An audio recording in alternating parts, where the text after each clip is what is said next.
नमस्कार। न्यूज़ क्रांति की ऑडियो समाचार सेवा आज क्या हुआ में सभी सुनने वालों का हार्दिक स्वागत है। एक नज़र देश दुनिया की तमाम बड़ी खबरों पर। 7 महीने बाद राजधानी दिल्ली में आए कोरोना के 500 से कम मामले। किसानों का ऐलान, वार्ता विफल होने पर और तेज होगा आंदोलन। ब्रिटेन से आने वाले विमान यात्रियों के पास नेगेटिव आरटी-पीसीआर टेस्ट रिपोर्ट होना जरूरी।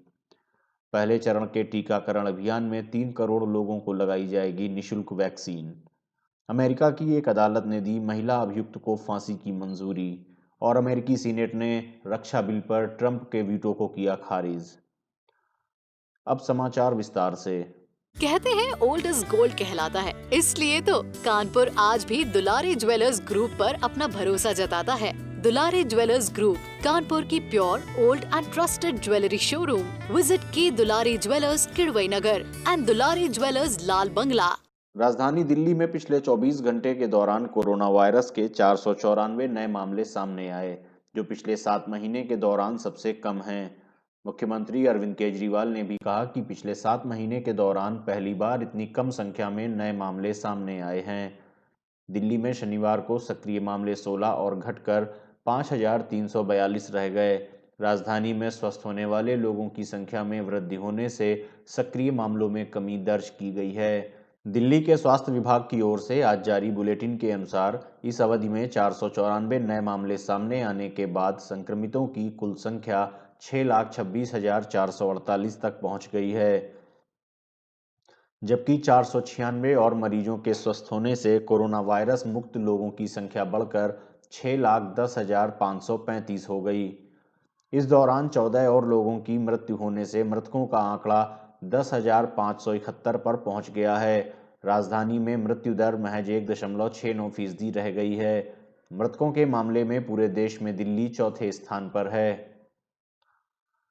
राजधानी में पिछले 24 घंटों के दौरान 67,364 नमूनों का परीक्षण किया गया। इसके साथ ही अब तक हुई जांच संख्या बढ़कर 88.7 लाख के पार पहुंच गई है। प्रत्येक 10 लाख आबादी पर जांच का औसत 4,63,566 है। कृषि सुधार कानूनों को वापस लेने और न्यूनतम समर्थन मूल्य को कानूनी मान्यता देने की मांग पर 4 जनवरी की सरकार की 7 बैठक में समझौता नहीं होने पर किसान संगठनों ने पूरे देश में आंदोलन तेज करने की धमकी दी है।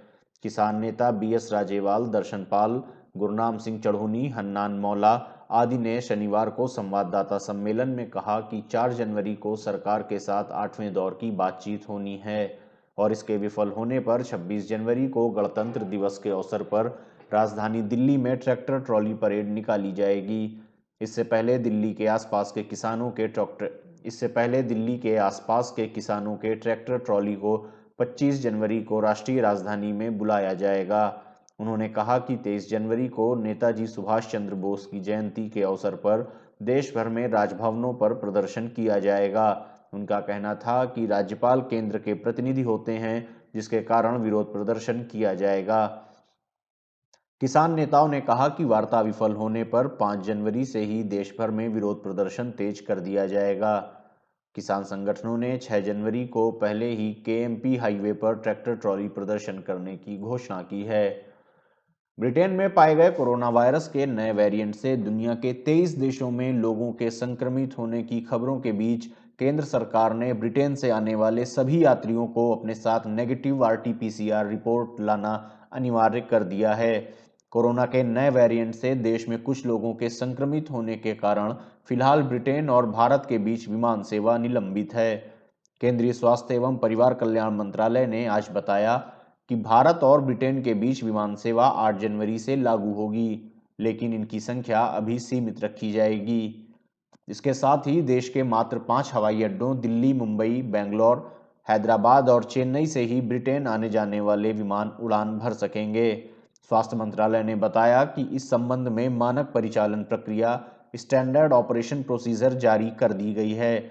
यह एसओपी 30 जनवरी तक या नया आदेश आने तक मान्य होगी। एसओपी के मुताबिक ब्रिटेन से आने वाले सभी यात्रियों के पास नेगेटिव आरटी-पीसीआर रिपोर्ट टेस्ट होनी चाहिए और यह टेस्ट 72 घंटे से पहले नहीं होना चाहिए।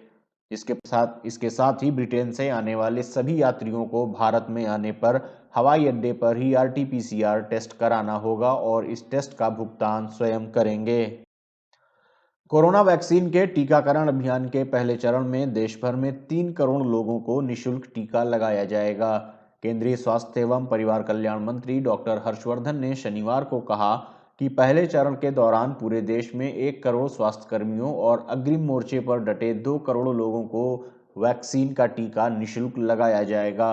उन्होंने कहा कि आगामी जुलाई तक शेष 27 करोड़ लाभार्थियों को टीका कैसे लगाया जाए, इसके बारे में अभी अंतिम निर्णय करना बाकी है। अमेरिका की एक अदालत ने शनिवार को देश की एक महिला के खिलाफ फांसी की सजा पर रोक के फैसले को वापस ले लिया।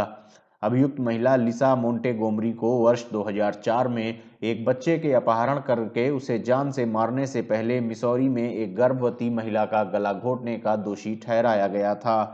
BBC के मुताबिक अगर लिसा के खिलाफ फांसी की सजा को मंजूरी दे दी जाती है तो वह 70 सालों में इस राज्य की ऐसी पहली महिला कैदी होगी जिसे फांसी की सजा दी गई हो। असल में मोंटेगोमरी को पहले पिछले महीने फांसी दी जानी थी, लेकिन उसके वकीलों को कोरोना होने के बाद इस फैसले पर रोक लगा दी गई थी। इसके बाद न्याय विभाग ने फांसी की तारीख 12 जनवरी को पुनर्निर्धारित की थी, लेकिन महिला के वकीलों ने तर्क दिया कि फैसले पर रोक होने के दौरान तारीख निर्धारित नहीं की जा सकती। इस पर अदालत ने सहमति व्यक्त की और फांसी संबंधी जेल प्रशासन के निदेशक के एक आदेश को रोक दिया। हालांकि शुक्रवार को न्यायाधीशों के एक पैनल ने निर्देशक के इस आदेश पर कानून के तहत की गई कार्रवाई करार देते हुए फांसी की अनुमति दे दी। इस पर मोंटेगोमरी की कानूनी टीम ने न्यायाधीशों के फैसले पर पुनर्विचार के लिए एक याचिका दायर करने की बात कही है। अमेरिकी कांग्रेस के उच्च सदन सीनेट ने वित्तीय वर्ष 2021 के लिए राष्ट्रीय रक्षा बिल पर राष्ट्रपति डोनाल्ड ट्रंप के वीटो को खारिज कर दिया है। सीनेट के 2/3 से अधिक सदस्यों ने इस बिल का समर्थन करते हुए डोनाल्ड ट्रंप के वीटो को शुक्रवार को खारिज कर दिया।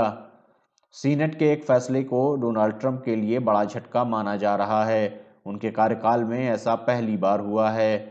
सीनेट ने 81-13 के अंतर से national defence authorization act ADA नामक इस रक्षा बिल को पारित किया है। अमेरिकी राष्ट्रपति ने 23 दिसंबर को इस बिल पर वीटो लगाने की घोषणा की थी।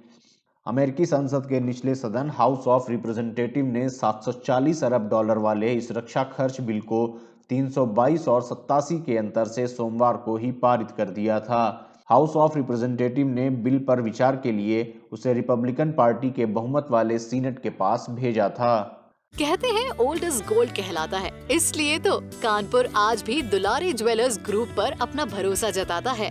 दुलारी ज्वेलर्स ग्रुप, कानपुर की pure old and trusted jewellery showroom.